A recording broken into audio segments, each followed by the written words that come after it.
After 8 days nga ng paggawa ng bahay ni Tatay Antonio, eto na ang kanyang bagong tahanan na talaga namang matibay at maayos kaysa sa luma niyang tirahan. Pero ngayong araw nga, bibilhan naman ng panibagong gamit para sa bagong bahay niya.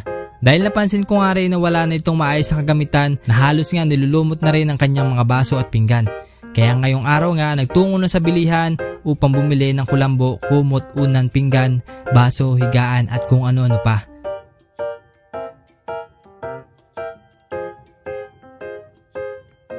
Hindi nga makapaniwala si Tatay Antonio na puro bago ang kanyang nakikita, kaya labis rin ang tuwa sa kanyang muka. At kasabay na rin ito ang pag-ribbon cutting ng bago nating pabahay.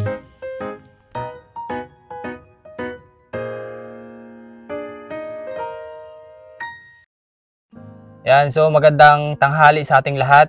So ito po yung araw na gaganapin yung ribbon cutting ng bahay ni Tatay Antonio. So after 1 week ay natapos na namin at ngayon after nito ay pwede nang matirahan ni Tatay Antonio. So ito po yung pang-anim na pabahay. So talagang dumadami na yung mga pabahay natin dito sa Oriental Mindoro. Pero yun nga, sa tulong na din ng mga sponsor natin kay Ma'am Betty na laging nakasuporta rin sa atin para gawin yung ganitong misyon, ay nakakapagpagawa tayo ng ganito. Maraming salamat po Ma'am Betty. Yan, palakpakan po natin si Ma'am Betty. Opo, sa ating Panginoon Diyos na talaga namang nagbibigay lakas na pangangatawan sa araw-araw upang magawa yung ganitong misyon. Thank you very much po, Ama. Palakpakan po natin. Yan. At lalong-lalo na kay Tatay Rene. Yan, kasama natin sa paggawa. Siya yung dahilan kung bakit meron din ganitong mga pabahay, no? Na talaga namang anytime pwede nating kontakin para gumawa. Maraming salamat po Tatay Rene. Palakpakan po natin. Maraming salamat din kay Ma'am Geraldine at sa isa pang anonymous sponsor. At sa mga nauna pang sponsor ni Tatay Antonio, maraming salamat po sa inyong pagbibigay ng mga pangangailangan ni Tatay Antonio. Thank you very much po. Ay, mananalangin muna tayo mga babayan. Ay, kasama natin yung mga kaibigan natin. So marami sana tayo dito, pero yun nga, yung iba ay pumasok at yung iba nating kaibigan ay namatayan pa po, kaya hindi rin po sila nakapunta dito. So nakikiramay po kami sa naulila. Condolence po. So manalangin po muna tayo mga kababayan. In the name of the Father, the Son, the Holy Spirit. Amen. Panginoon, maraming salamat po sa araw na ito na punong-puno ng biyaya ng pagmamahal kay Tatay Antonio. Thank you po sa pagkakataon na ibinigay mo para makilala namin si Tatay Antonio at para mabago ang kanilang buhay. Maraming salamat din po sa pagbibigay ng sponsor sa amin. Palagi po silang gabayan at iligtas sa lahat ng sakuna at karamdaman. Panginoon, palagi niyo po kaming gabayan sa lahat ng aming ginagawang misyon.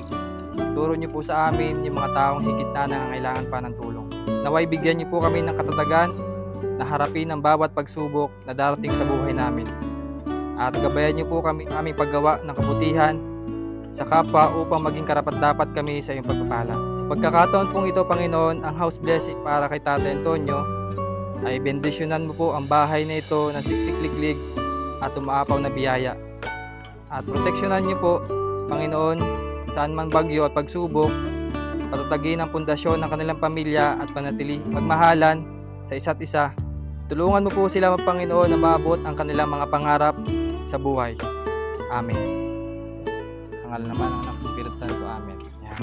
So, magpipirmahan muna tayo ng certificate of donation para kay Tatay. Po, sige lang po. Ayan, okay.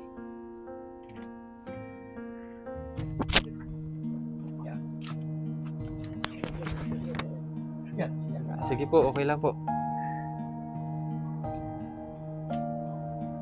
Yehey! Palakpakan po, palakpakan.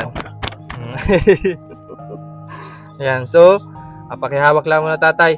At yun nga po mga kababayan, so merong mga gamit po dito na galing din sa ating sponsor na si Ma'am Betty.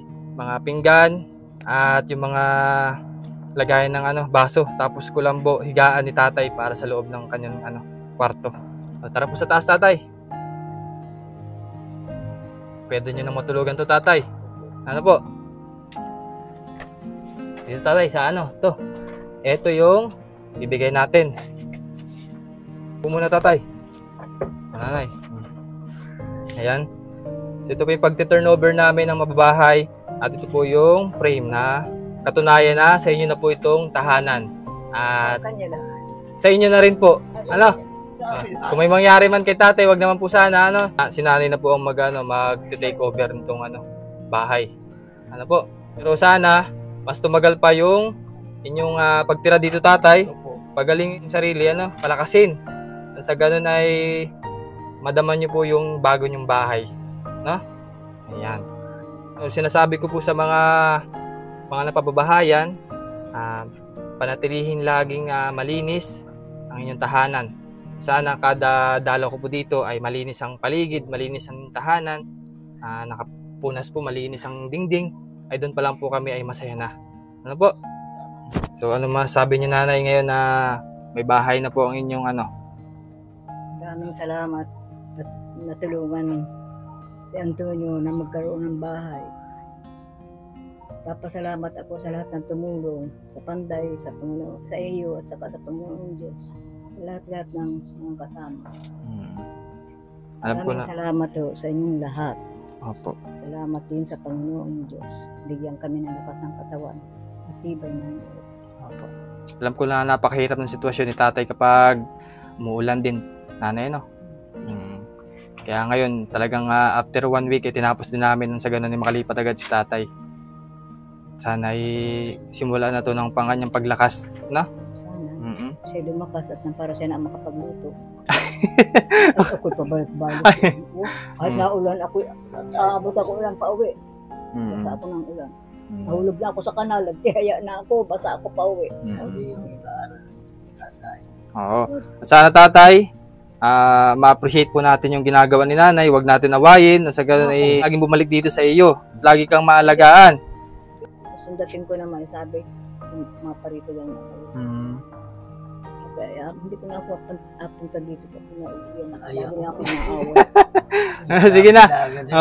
Kaya gagawin nating masaya itong araw to, baka mamay mag-away kayo. Hindi ako kanina din ay malinis na raw. Nilinisan ko na yan. Nilinisan ko na yan. Ganun talaga laging si Nanay Gloria, talagang hindi mo maiwasan na magsalita din. Pagpapagod sa iyo ay kahit anong pagpapakahirap, pagpapagod at tulong sa iyo, walang bisa, walang pinita. Ayan. Pero ganun pa man, si Nanay ay parang medyo maganyan, pero inaalagaan pa rin niya si Tatay Antonio. Mabait, no? Medyo madaldal, lalo na ako'y nagagalit. Ay sos, lahat ang inakagalit ko, inasabi ko. Mabait, paano niya yung ibig sabihin makukuha yung aking naitulong sa kanya, hindi mo lang niya naiisip na, paano naman ang kalagayan ko rin? Natulungan ko siya. Pag ako humina ang katawan, paano? Sino matulong sa akin? Tatay, ano masasabi mo sa mga sponsors natin? Bakit po, pagaling tumulong sila. Ikabi, natulungan nila. Nasabi ko siya, at ngayon sa bahay. Gawaan mo, ako iniipon ko siya, malakas pa naman siya. Kalakasan pa niya. Ay siya layas ang layas. Ay ang bahay po ay mataas o bagat may silong. Nag-iba ng bagyo, ayan, ni-repair. Ay, ang pag-repair na yan, ay siya ay naumuhay na mag-isa. Ako naman, malakas pa naman siya. Di bali at may bago ng tahanan, ano? Ay, giliw na yan. Opo.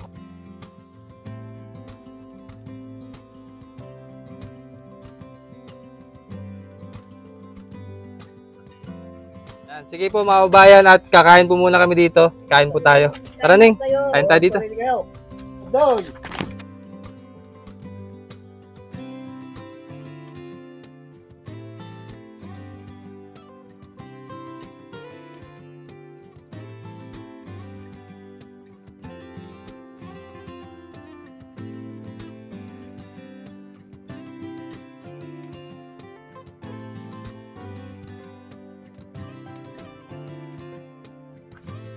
Yan, kain po, kain po.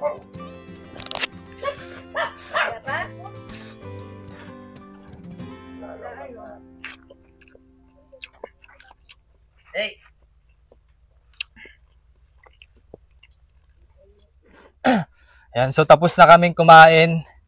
Yan, so bago kami umuwi, o magtapos itong vlog natin ay Aayusin muna itong mga lagayan ni tatay, mga gamit na binigay po sa kanya. Ayan. Tara. Ay tatay, pa-excuse po muna. Opo. O tatay, doon muna kayo sa gilid kain. Gagawa lang kami diyan sa loob. So bali tatay, ito pala ay groceries. Ano? Groceries, mga po, tinapay. So para po sa inyo ito.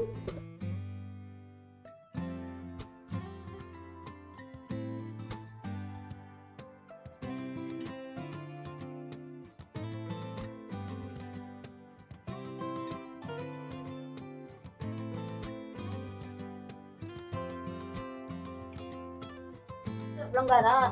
Ayan, so bali nakapunta na rin tayo dito nakaraan. At dinalan si Tatay Antonio ng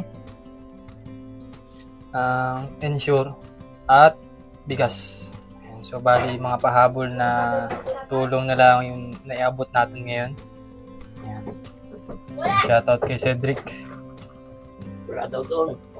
Ito na yung certificate ni Tatay. Tapos ito yung pinakang pingganan ni Tatay, dito na ilalagay sa labas. Sa labas. Yung tubigan. Yan yung presyo pa, tanggalin natin. Talagang yung mga pangunahin lang na pangailangan sa bahay niya, meron. Ito yung lumang bahay niya. So kung ano man yung pwedeng madala niya dito sa bahay niya, yung katulad ng mga kaldero, pwede ditong ilagay.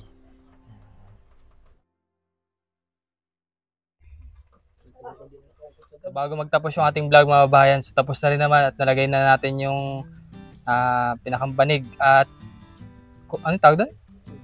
Kulambo. Tinapos na ni Carlo. So yun, may pinapaabot din na tulong ating anonymous sponsor. Bali, nagpadala po ng 600 at yung 100 po ay dinagdag ko na lang po sa gastusin para sa ribbon cutting. So ibibigay ko na lang to kay Tatay Antonio. Tatay. Sige. Ayan. So muli po maraming salamat po sa inyong pagsuporta rin sa ginagawa ko mission dito sa Oriental Mindoro. At thank you very much po kay Ma'am Betty, kay na Anonymous, kay na Ma'am Geraldine, Anonymous sponsors po. Thank you very much po. At sa mga tumulong din kay na Medwin, sa mga batang wawa. Thank you very much po sa tulong nyo. At kay Cedric, kay Carlo, kay Tatay Rene, kay Kuya Alvin, paggawa ng bahay nito. At yun, so sana sa susunod pang vlog ay suportahan nyo ako at makahanap pa tayo ng ganitong kalagayan katulad ni Tatay. Sa ganun ay kahit paano, bibigyan natin ng pag-asa. Ay luma niyang bahay, titira na si Tatay Antonio dito sa bagong bahay. So maraming salamat po. At hanggang dito lang muna update natin at vlog kay Tatay Antonio. Thank you very much po sa inyong panonood. Bye-bye!